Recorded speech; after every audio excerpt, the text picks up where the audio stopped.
Tak tu je jedno rýchle videjko ohľadom nastavovania spúšte a čistenia zbrane. V manuáli, ktorý je k zbrani, sa jasne píše, že jeden šrob z pravej strany, druhý z ľavej. Tu je opačne spúšť, mám zbraň teraz opačne. Ale je to, neviem, či to bude vidno, napravo.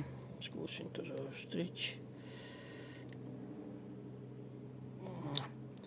Proste je tu jeden šrob napravo, druhý naľavo.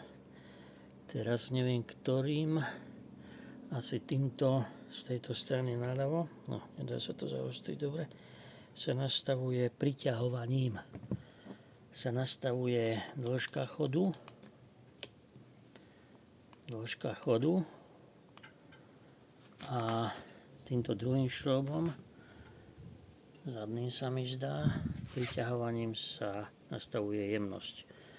Ako som už predtým spomínal, ja tú jemnosť som nastavil tak, alebo mám taký postup, že natiahnem páku, samozrejme bez ďabolky, a červík postupne priťahujem, až kým nenastane výstrel. Keď nastane výstrel, o jednu otáčku imbusu povolím a nechám to tak. Niekomu až sa to zdá málo, tak môže o pol otáčky alebo 3/4. Toľko k spúšti. Čistenie zbraní. Čistenie zbraní prevádzam po niekoľko tisícoch diaboliek. Klasicky vyčistím len hlaveň.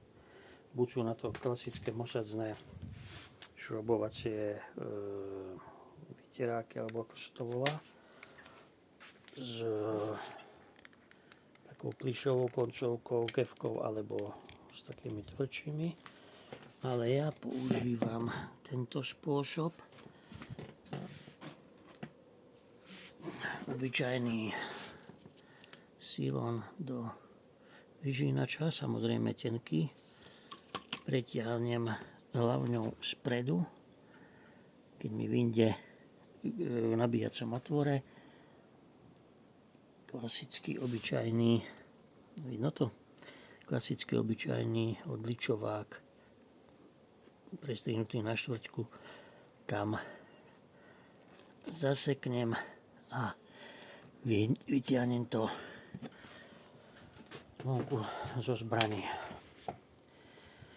Samozrejme, balistos je klasika na údržbu zbraní. Môže sa buď, keď je veľmi zašpinená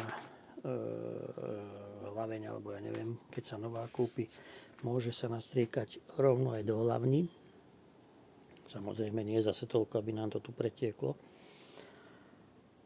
A týmto spôsobom sa potom, týmto silonom sa potom vlastne prečistí.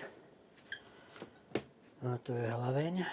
Čo sa týka zbraní, táto má pažbu plastovú, ale drevené alebo aj plastové pažby, až by veľmi zmokla zbraň. Samozrejme, treba dať dole pažbu, do sucha vytrieť pažbovú časť, železnú časť a na handričku nastriekať balistol, zase nie veľa, jemne, a pretrieť kovové časti.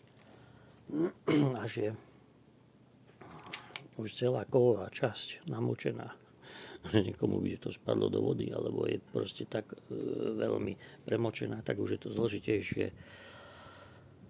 Treba dať, niektoré zbrane majú, že sa dá odšrobovať, kartuša zostane pod tlakom, keď nie, vystrieľať, odšrobovať a potom už je to zložitejšie, treba rozobrať vnútrejšok a keď je tá voda, samozrejme vysušiť, vyčistiť a handrička, balistol a pretrieť to balistolom. Toľko ohľadom čistenia a nastavovania spúšte. Čiže sú to hneď prvý šrob z ľavej strany, prvý šrob z pravej. Priťahovaním sa všetko zjemňuje. povoľovaním sa všetko, krok sa necháva dlhší a odpor ťažší. Čiže toľko ohľadom údržby a nastavovania spúšte.